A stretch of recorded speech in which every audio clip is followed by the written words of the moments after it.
არის სტილის არხი რადიო იმედზე. ზაზა ჭიტანავასთან ერთად. და კახა გელაშვილთან ერთად დილამშვიდობისა მოგესალმებით. კახასთან ერთად დილის სპორტულ მიმოხილვას შემოგთავაზებთ. როგორ ხარ კახა? მოგესალმები ზაზა, მოგესალმებით. წვიმამ და ამინმა ხوارი მოქმედა.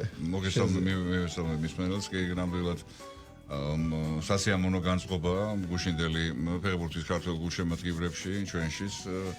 მოდი შეგვიძლია ასე დავიწყოთ. გუშინ ბრესტი დაეცა. წუხელ ბრესტი დაეცა. ბრესტი დაეცა და ბრესტის დაცემაში და ამ ბასტიონის აღებაში ქართველმა ლეგიონერმა მიიღო მონაწილეობა. კი. მოკლედ ხვიჩამ PSG-ს ფორმაში კლავ მოახერხა უკვე ჩემპიონთა ლიგაში კლავ და PSG-ს ფორმაში პირველად მოახერხა და გაიტანა გოლი. საოცარი მორიგი მეორე შეტევა იყო უკვე 22 წუთისკენ, ხო? პირველი ტაიმის მეორე ნახევარში ფრანგული კლუბისა და ვიტინიას მიერ ფლანგიდან გაშვებული პასი ნულოვანი კუთხიდან კი და შემდეგ უკვე ბარკოლას ფეხის ასმა ასე ვთქვათ და ეს არ იყო ბურთი რომელმაც პასის სახით მოძებნა ხვიჩა არამედ ხვიჩამ იპოვა ბურთი და ხო ბურთი რომელიც ვთქვათ რომ რაც ალბათ ყველა გულშემატკივარმა იცის თუ არის ვინც არის ის ჩვენ ვუთხრათ ვინც იცის შევახსენოთ რომ ეს იყო პირველი გოლი ქართველი ფეხბურთელის მიერ გატანილი ჩემპიონთა ლიგის უშუალოდ პლეი-ოფის სტადიონზე ხო პირველი გოლი რა თქმა უნდა ისტორიული გოლია ეს ქართული ფეხბურთისთვის ეს უშუალოდ ჩემპიონთა ლიგაზე ესაუბარი ანუ მას შემდეგ რაც ფორმატი ახალი უბრალოდ ტურნირი ახალი ფორმატით მიმდინარეობს 1992 და მანამდე ჩემპიონთა თასი ერქვა და ერქვა ჩემპიონთა ლიგა ქვეჯგუფები თავდაპირველად როგორც ვახსოვს 8 გუნდი მონაწილეობდა შემდეგ გაიზარდა და აგერ მივიღეთ დღევანდელი რაოდენობა გუნდებისა და აი პლეი-ოფში გასული გუნდი რომელშიც ქართველი ფეხბურთელი მონაწილეობს ეს გუშინდელი მატჩი იყო PSG ხვიჩა კვარაცხელიას გუნდი და პირველი გოლი და პლუს ხვიჩამ პირველი ასევე საგოლე გადაცემა შეასრულა პლეი-ოფში ჩემპიონთა ლიგის აღნიშნულ ეტაპზე გუშინდელ შეხვედრაში ასევე აღსანიშნავია ის რომ ანალიტიკურმა ავტორიტეტულმა სპორტმა ხვიჩას დაუწერა მაქსიმუმი შეფასება 10 ბალიანი სისტემით ფასდება. ბარკოლასაც ჰქონდა პასი და საგოლე პასი და გოლი და ხვიჩასაც გოლი და საგოლე პასი მაგრამ ხვიჩას თითქმის უშეცდომო ქმედებები ჰქონდა მთელი იმ დროის მანძილზე რაც ის მოედანს იმყოფებოდა ვთქვათ რაიმე შეცდომა არ დაუშვია ან არასწორი პასი ან არასწორი მოქმედება და 10-დან 0 ეს არის ჩემპიონთა ლიგის აი გუშინ უბრალოდ საპასუხო მერვედ ფინალის და თუ არ ვწდები ზოგადად მერვედ ფინალში პირველ რაუნდში მეორე რაუნდში უმაღლესი შეფასება ხვიჩასთან ერთად ეს შეფასება ანუ მაქსიმუმი 10 ბალი და ემსახურა კილიან მბაპემ მადრიდის რეალის შეტევის ლიდერმა და PSG-ს ყოფილმა 7-იანი. კი ბატონო. 10 კულა დაიმსახურეს ხვიჩამ და ანუ 7-იანების შესაძლებლობა ანგარის ალბათ ყველა მისის Paris Saint-Germain 7-0 მოიგო გუშინდელი მატჩი 2 მატჩი. დაიშალა ბრესტი რომელიც აქამდე უძლებდა ეს ბრესტის როგორც ჩვენს წინაზე ცდილობებიც ჰქონდა კარგადაც იბჯებოდა სერიოზულად. და სხვადასხვა გადამეტებული არ ვიქნები თუ ვიტყვი რომ ხვიჩას მეორე გოლმა სრულად დაშალა უკვე ბრესტი უკვე იწამეს რომ აქ მოგებაზე აღარ იყო საუბარი უკვე ისინი თამაშობდნენ თუმცა ერთი გოლი მაინც გაეტანათ პლეი-ოფის სტადიონზე სადაც რაღაცა შანსი შეენარჩუნებინათ და ხვიჩა სხვათა შორის კიდევ ყველაფერთან ერთად 7-0 და შესანიშნავი თამაში მთელი მატჩი თავიდან ბოლომდე სასტარტოში იყო და არც შეუცვლია სასტარტოში იყო და ესე ვთქვათ ერთ-ერთი აი ამ ვარსკვლავურ შემადგენლობაში Paris Saint-Germain-ს თითოეულ გოლში 2-3 უმაღლესი დონის ფეხბურთელი იყო სხვადასხვა ნაკრები გუნდების ფეხბურთელები და აი ამ ვარსკვლავ კრებულში ხვიჩა არათუ საშუალო დონეზე არამედ სრულად გამოაჩინა როგორც ერთ-ერთი ლიდერი და გამოკვეთილი ფიგურა შეგვიძლია ახლა ვთქვათ რომ უკვე ლიგა ისა საფრანგეთის ლიგაზე და უკვე ჩემპიონთა ლიგაზეც ხვიჩა ადაპტაციის ძირითადი ნაწილი გაიარა და ჯერ კიდე შორს არის მე ვიტყოდი ზაზა ადაპტაციას თვეები ჭირდება და ის როგორც ადრე ვისაუბრეთ ჩვენ გარემოს შეგუება უნდა გუნდს ვთქვათ იქ ახალ ფეხბურთელებს, ახალ ადამიანებს, თქვათ ის რაც ნაპოლიში როგორც უკვე ჩვენ წინა გადაცემაში აღვნიშნეთ ნაპოლი რომელიც თითქმის სრულად ხვიჩაზე იყო აწყობილი და ხვიჩა იყო პირველი კაცი აქაც ასე იქნება იმედი მაქვს მაგრამ აქ ბევრი ლიდერია ბევრი ნუ აქ სისტემური მიდგომიდან გამომდინარე შეიძლება ასე არ იყოს იმიტომ რომ ერთ ლიდერზე არ ეწყობიან რამდენიმეზე არიან და ამ რამდენიმეში ღირებული იქნება ხვიჩას თამაში ამ ლიდერებში ხვიჩა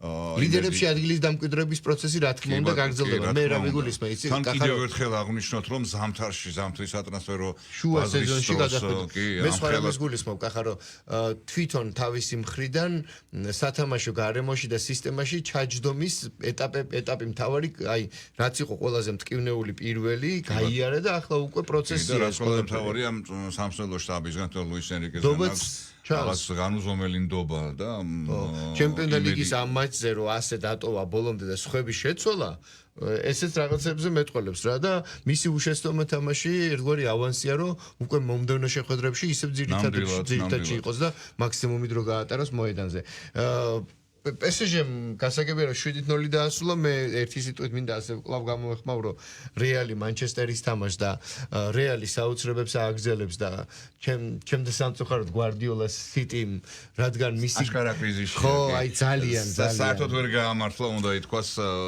მოლოდინი ამწყვილმა რეალი სიტი თავიდანვე ბევრმა ნუ პირველი თამაში აი ძალიან მაგარი იყო რა სლაპარაკო არა რა თქმა უნდა იყო მეორე მხრივ რადგან ასე დაძლია შედარებით ბევრად უფრო მარტივად მეორე თამაშიდან გამომდინარე რეალმა საპასუხო იმედი იყო რომ სიტის ბარიერი მე ვფიქრობ რომ რეალი ერთ-ერთი რეალური კანდიდატია ჩემპიონთა ლიგის ფინალისა თუ თასის ამწევთა შორის ძალიან დიდი დროა ძალიან დიდი დროა ახასიათებთ ხოლმე ასეთი რაღაცა კარლო ანჩელოტის გუნდებს კაი ანგარიშები შევახსენოთ მათ ვინც არ მოусმინა დორტმუნდი სპორტინგი ფრედ დასულდა ანგარიში და ვერც პორტუგალიელებმა მოახერხეს გოლის გატანა ვერც გერმანელებმა მიუხედავად იმისა რომ მე მაგალითად მქონდა მოლოდინი რომ გოლი დაფიქსირდებოდა აუცილებლად იმიტომ რომ ორივე აქტიური ფეხბურთის და შემტევი ფეხბურთის გუნდია PSG-მ მოლოდინს გადააჭარბა და ჩემპიონთა ლიგის ფორმატში იშვიათად არის ხოლმე ასეთი ანგარიშებით მატჩები და ამ იშვიათებს შორის ეს თამაშიც ჩაეწერა 7-0 და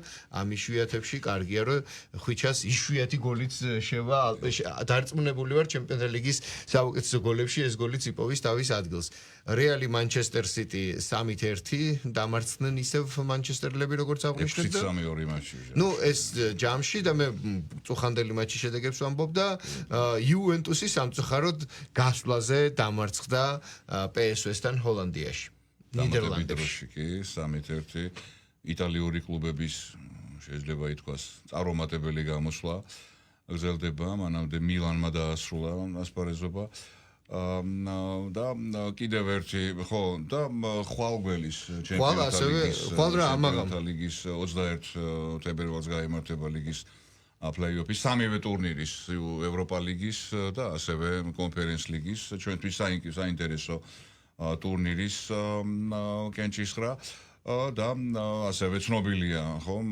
ზაზა რომ PSG-ს მეტოქე იქნება ან ბარსელონა ანაც ლივერპული ამ ორიდან ერთ-ერთი კი მეტოქე ხვალ გაირკვევა ლივერპულმა ძირითადი ფაზა პირველ ადგილზე დაასრულა ბარსელონა მეორე ადგილზე გავიდა ასე რომ საკმაოდ რთული აი ნამდვილი ბრძოლა PSG-ს სწორედ უკვე მერვედფინალიდან ელის მერვედფინალური პლეიოფი მარტში გაიმართება ორივე პირველი რაუნდის და მეორე რაუნდიც და იქ ნახავთ ნამდვილ PSG-ს ავარაუდოთ ჯერა ძალიან ბევრი ექსპერტი მიმოხილველი PSG-ს მიიჩნევს ერთ-ერთ ფავორიტად აი ამ პრესტიჟული ტურნირის ანუ ჩემპიონთა ლიგისა.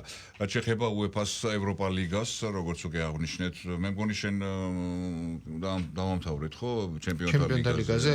კი, მე მგონი რაც სათქმელი იყო თქვით წუხანდელ მატჩებზე, დღესაც რა თქმა უნდა მნიშვნელოვანია რომ იქნება მორიგი შეხვედრები ჩემპიონთა ლიგისა და ნუ ეს დღე როგორც წინა კვირას უფრო აქტიური და მოლოდინით ახსავსე იყო თამაშების კუთხით და პრინციპში ერთი მერვედფინალის სტების გარკვეული კატეგორია უკვე გამოჩენილია და რაღაც კონტურები გამოიკვეთა და დღეს ეს კონტურები სრულად და ცალსახად იქნება ნათელი და ზუსტად გვეცოდნება ვინ ვის ხვდება და უკვე როგორ გაგრძელდება შეხვედრების მაჩვენებელი როგორი იქნება. რაც შეეხება ევროპა ლიგაზე აი ამ სტადიაზე რაც ახლა მიმდინარეობს, ანუ მერვე ფინალში გასასვლელ სტადიაზე ჩვენ წარმომადგენელი არ გვყავს, სამაგიეროდ გვყავს გუნდი ფეხბურთელი, რომლის გუნდის გასულია პირდაპირ მერვე ფინალში, ფრანგული ლიონი, ჩვენთვის კიდევ ერთი საინტერესო ფრანგული კლუბი, რომელშიც გიორგი მიხაუტაძე თამაშობს და ლიონი ელოდება მეტოქეებს. კონფერენს ლიგაზე გვყავს, როგორც მოგეხსენება, ორი ფეხბურთელი, ორი გუნდი და ისინი ერთმანეთს ხვდებიან, ანუ ერთ-ერთი ქართველი ფეხბურთელის გუნდი დაასრულებს გამოსვლას, გიორგი გოჩოლეიშვილის დანიის კოპენჰაგენი, ბუდუ ზივზივაძის ჰაიდენჰაიმს ხვდება გერმანული გუნდი დღეს მასპინძელია და ფავორიტი პირველი მატჩი, როგორც გვახსოვს ჰაიდენჰაიმმა სტუმრად კოპენჰაგენში 2-1 მოიგო. მეტოქეები ქართული გუნდისა, ერთ-ერთი ქართული გუნდისა ასევე ხვალ გაიყვება 21 თებერვალს UEFA-ში დაბინაში გაიმართება ტრადიციულად ეს კენჭისყრა და შევიტყობთ ქართველი გუნდების მეტოქეებს. აი ეს რაც შეეხებოდა ჩემპიონთა ლიგას და დარჩენილ ორ ტურნირს, მთავარი მოვლენა კი, რომელიც გველის და რომელსაც ყველა გულშემატკივარი მოუთმელად ელოდება, ეს არის რა თქმა უნდა კალათბურთო მატჩი, რომელიც ხვალ 21 თებერვალს გაიმართება თბილისის არენაზე, საქართველოს დანია მატჩი უდიდესი მნიშვნელობის სეზონის აი ამ სტადიაზე მთავარი შეხვედრა გამარჯვებული ევრობასკეტის ევროპის ჩემპიონატის საგზურს მოიპოვებს. საქართველოს ნაკრები რა თქმა უნდა ფავორიტია, თუმცა დანია არ არის ისეთი სუსტი გუნდი, რომ აუცილებელი გამარჯვება დაიგეგმოს და მოლოდინიც კონდეს. მოლოდინი რა თქმა უნდა მხოლოდ გამარჯვება და ზედიზედ მე-6 ევრობასკეტი ჩვენი ნაკრებისთვის, თუმცა ბრძოლა იქნება. მართალია დანიის ნაკრებში არ არიან ისეთი გამოკვეთილი კალათბურთელები, თქვათ როგორც ტონიკე შენგელია, დანიას კი არა.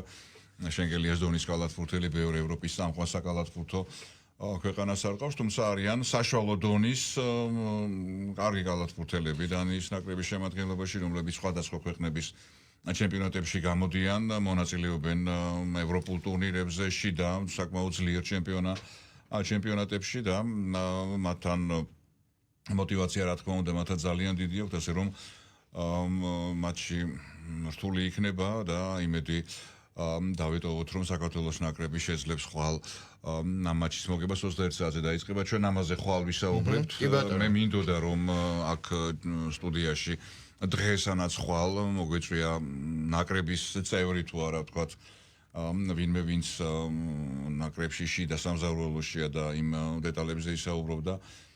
რაც ხდება დღესდღეობით, როგორი მზადება მიდის, თუმცა ეს წარმოუდგენელია იმ ხრივ, რომ როგორც სამსწავლო შტაბის, ასევე თითოეული კალათბურთის ყველა წევრი არის ორიენტირებული მხოლოდ აი ამ მატჩზე და ნებისმიერი ეს თქვათ შეიძლება გარკვეულწილად ამ მზადების პროცესთან რამდენიმე წუთით ჩამოშორება გარკვეული როდესაც ანუ ის არ არის კიდევ ერთხელ აღნიშნავთ რომ აი აუცილებლად ვიგებთ ან დიდი მნიშვნელობა ანუ გარანტირებული არაფერი არ აქვს თუმცა და ეს საბრძოლო განწყობა არის უდიდესი ბიჭებში ყველა რა თქმა უნდა მოსაგებად და ბოლომდე საბრძოლოა დაამზადდა მოკლედ ხვალ გველის ეს ძალიან საინტერესო მატჩი საინტერესო და გადამწყვეტი კი მნიშვნელოვანი. კი, მნიშვნელოვანი, იმიტომ რომ ხო, ბევრი რამე ამ თამაშზეა დამოკიდებული. თუმცა ჩვენი მოლოდინი გამომდინარეობს იქიდან რომ და მაღალი თამასა რომ ჩვენ ამ ეტაპებს გავდიოდით ხოლმე და ბოლო წლებია რომ ვახერხებთ დავძლიოთ ეს ბარიერი და უკვე მადაჭამაში მოდისო წელსაც გვინდა რომ ეს შევინარჩუნოთ და აუცილებლად მაღალ მიზნებზე ვიბრძოლოთ რომ ევროპული სივრცისკენ მიმავალი ეს ბოლო ბარიერიც გადალახული იყოს დანიის სახით და ჩვენ უკვე მე-6 ზედიზედ მოვახერხოთ ამ ევროფორუმზე ასპარეზობა და წარმატებული იყოს. ჩვენ ალბათ უფრო მეტი მოლოდინი ის უნდა გქონდეს, რომ იქ ევროფორუმზე გქონდეს უფრო მაღალი შედეგები, ვიდრე გაგვაჩნდა. რაც შეეხება დღევანდელ მატჩებს ევრობასკეტის სარჩევ ეტაპზე, დღეს რამდენიმე შეხვედრა შეიძლება გამოვყოთ თურქეთი-იტალია, ეს დღის მთავარი მატჩი, თურქეთი მასპინძელია. კიდევ არაერთი შეხვედრა, ანუ ევრობასკეტის შესარჩევი ეტაპის ბოლოს წინა ტური იკრებს ზალებს, როგორც უკვე აღნიშნეთ, ხვალ საქართველოს ნაკრებს დანიასთან აქვს და იქიდან სამხეში უკვე ჯგუფის ლიდერთან ევრობასკეტზე უკვე გასულ მსოფლიოს ვიცე-ჩემპიონს სერბეთთან მოუწევთ სერბი სპეციალისტის ალექსანდრ ჯიკიჩის გასულ ქართველ გალათბურთელებს დუელი. თუმცა მანამდე უნდა მოხდეს დანის ძლევა და გასვლა ევრობასკეტზე და სასიამოვნო იქნება თუ ბელგრადში უკვე ევრობასკეტის მონაწილე გუნდების სერბეთისა და საქართველოს ნაკრები გუნდების შეხვედრას ვიხილავთ. რაც შეეხება იტალია თუ თურქეთი-იტალიის დღევანდელ შეხვედრას, აქ ორივე გუნდს ეს გახლავთ ბეჯგუფის დუელი, ორივე გუნდი გასულია ევრობასკეტზე. 4 მატჩიდან 3-3 მოგება აქვთ გუნდებს და ვთქვათ მოპოვებული აქვთ ევრობასკეტის საგზური. დღეს კიდევ რამდენიმე მატჩი გაიმართება, გამოვყოფთ მონტენეგრო გერმანიის ნაკრების შეხვედრას. ასევე საკმაოდ კარგი გუნდების დაპირისპირება. მონტენეგრო მასპინძელია ამ მატჩისა და გარკვეულწილად შეიძლება ითქვას ფავორიტადაც მიიჩნევა. ესეც ლიდერთა მატჩია, მონტენეგროს 4-დან 3 მატჩი აქვს მოგებული, გერმანიის ნაკრებს კი 2, ისევე როგორც შვედეთის ნაკრებს. შვედები თავის მხრივ ბოლოს წინა შეხვედრას ბულგარეთთან ატარებენ, ბულგარეთშია ეს შეხვედრა, ასე რომ ეს დეჯგუფი აქაც უაღრესად დაძაბულია სატურნირო მდგომარეობა.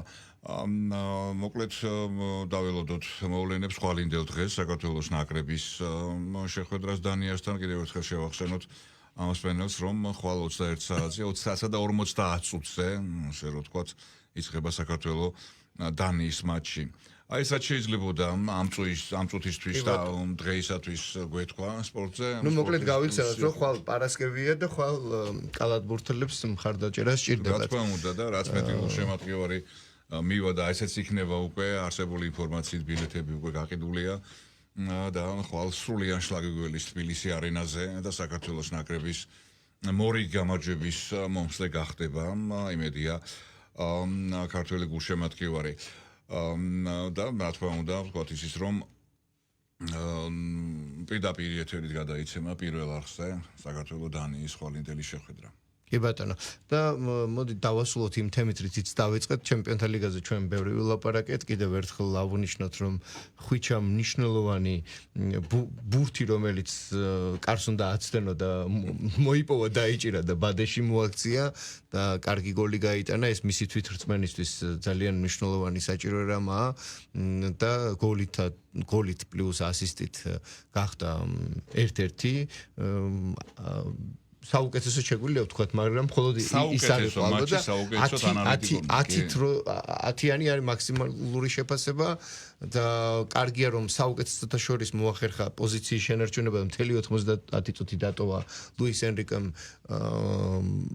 ანუ ერთადერთი ტაქტიკური მოსაზრებით თუ გაიყვანდა, თორემ დანარჩენი სტრატეგიულად უშეცდომოდ ითამაშა და ამიტომაც დატოვა მოედანზე და იმედი გვაქვს რომ თუ ჩემპიონთა ლიგის წინა მატჩზე უკვე მეორე ნახევარში შევიდა და პრინციპში ადაპტაციაც გაუჭირდა და გუნდ სხვა ინტერესი ჰქონდა და ხვიჩას სხვა ინტერესი იყო ბურთის გორებაზე იყვნენ პარიზელები და ხვიჩას უნდა და აქტივობა და შეტევების განხორციელება ახლა უკვე სრულად დაემთხვა მათი ინტერესები ერთმანეთს და ანუ ამ ორგანიზში ჩაჯდა ხვიჩა წარმატებებს უსურვებდა ისე სანამ დავასრულებდეთ სპენელს ვუთხრათ შევახსენოთ რომ PSG ხვალინდელი ხვალ გაირკვევა მისი მეტოქე იქნება ან ლივერპული ან ბარსელონა და ლივერპულმა გუშინ ჩაატარა პრემიერ ლიგის 29 ტურის შეხვედრა ასტონ ვილას წინააღმდეგ ბირმინგემში და არნე სლოტის გუნდმა კვლავ არ წააგო მართალია აგებდა თუმცა საბოლოოდ 2-2 მორიგი ქულა მნიშვნელოვანი ქულა ლივერპული პირველ ადგილზეა დამაჯერებლად და რაღაც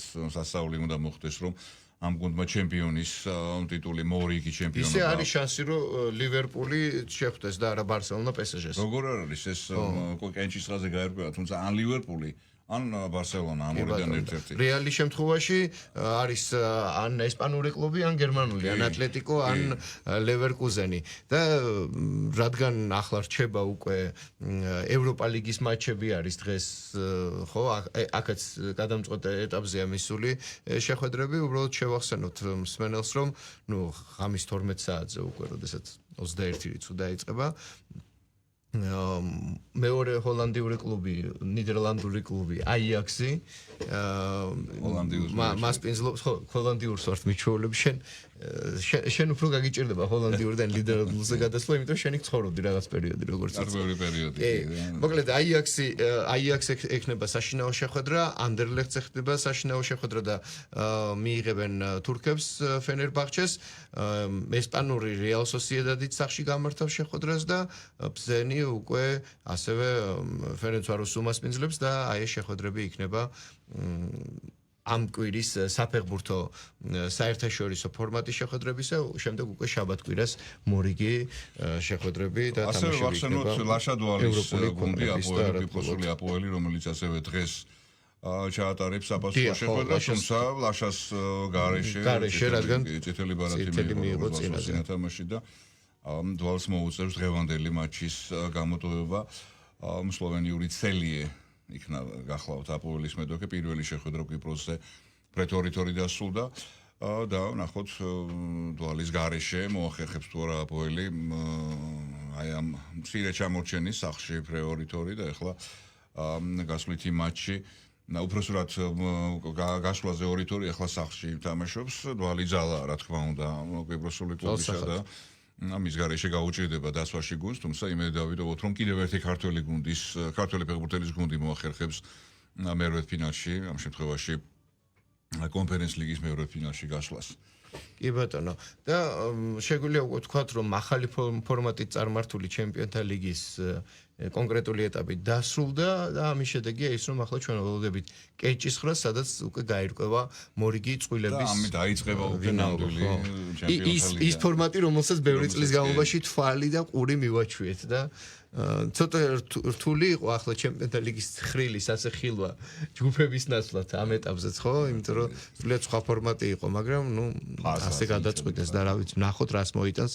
ეს ყველაფერი მთავარია, რომ მაღალი დონის თამაშები იყოს, ფეხბურთი ცოცხალი იყოს და გუნდები იბრძოდნენ გამარჯვებისთვის, როცა ეს ჟინი გააჩნია გუნდებს. ძალიან ბევრი ინტერესის შემადგენლისგან მაქვს მოსმენელი, რომ თითქოს ინტერესი დაკარგა ლიგამო, ადრე ჯგუფური ეტაპის თამაშები უფრო მეტ ინტერესი იწვევდა ვიდრე ეს ფაზის თამაშებიო, გარკვეულწილად შეიძლება დაეთანხმა ესეთი გავლით თამაშებიც ბევრი იყო, იქაც იყო რა თქმა უნდა. ნუ იქაც იყო, ანუ იქ თავარი რაზეც იყო პრობლემა ხოლმე, რომ იქ ჩემპიონთა ლიგაში თუ მოხდებოდა, ნუ როგორც იყო კალათო, ხო, ძალიან ძლიერი გუნდი, მერე დაბალი დონის და რომელიღაცა გუნდი საშუალოზე დაბალი პრინციპი. ნუ საშუალო ალბათ, მაინც საშუალოზე დაბალი ჩემპიონთა ლიგაზე იშვიათად მოხდებოდა, ხო?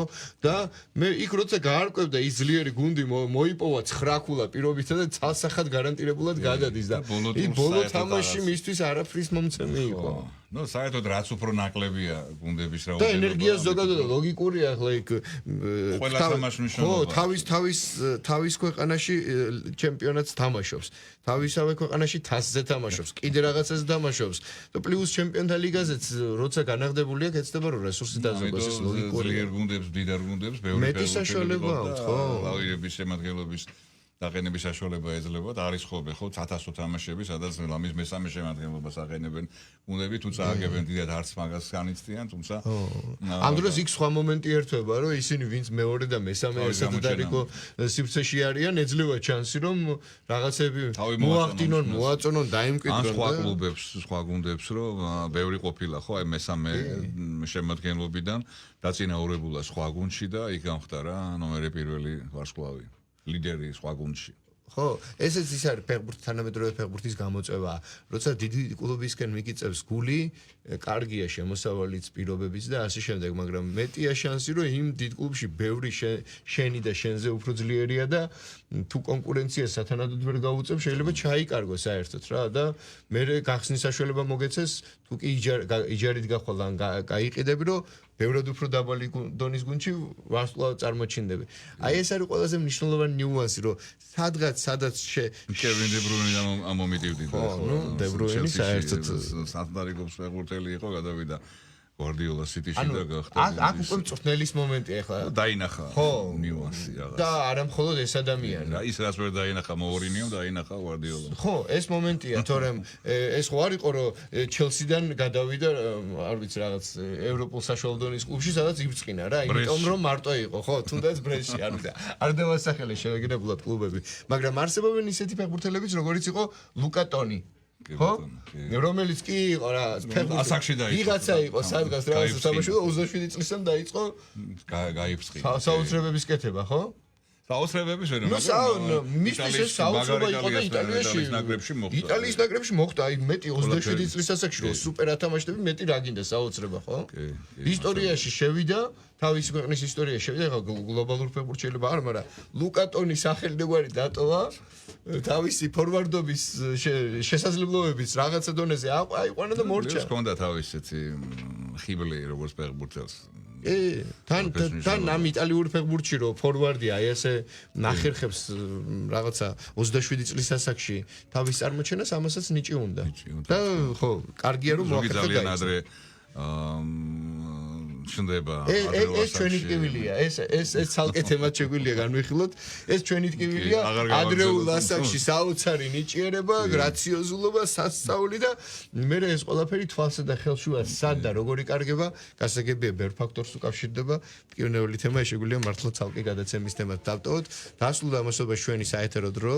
თამარა ხელს გვიქნებს რომ მეც ნუღარი ლაპარაკებთო, გავიგეთ ახლა გახლავთ 9 საათი 45 წუთი 10 საათზე მორიგ საინფორმაციო გამოშვებას შემოგთავაზებთ და ჩვენ დილის არხის ფორმატში განვაგრძობთ მუშაობას 11 საათიანი საინფორმაციო გამოშვების შემდეგ უკვე სტუმართან ერთად დაგიბრუნდებით და გამოვეხმაურებით იმ სამეცნიერო კვირეულს რომელიც უნდა წარმოგვიდგინოს ბოტანიკურმა ბაღმა და თუ რა ფორმატზეა საუბარი და რა ტიპის აქტივობა იქნება მათთან დაგეგმილი ვისაუბრებთ უკვე როგორც გითხარით 11 საათიანი საინფორმაციო გამოშვების დასრულებისთანავე. მადლობა კახა გელაშვილთან ერთად ვიყავით პირდაპირ ეთერში. ზაზართან ერთად დილით დავბრუნდებით და მე აქცენტს გავაკეთებთ კალათბურთზე. თავარი თემა იქნება ხოლ კალათბურთზე. დროებით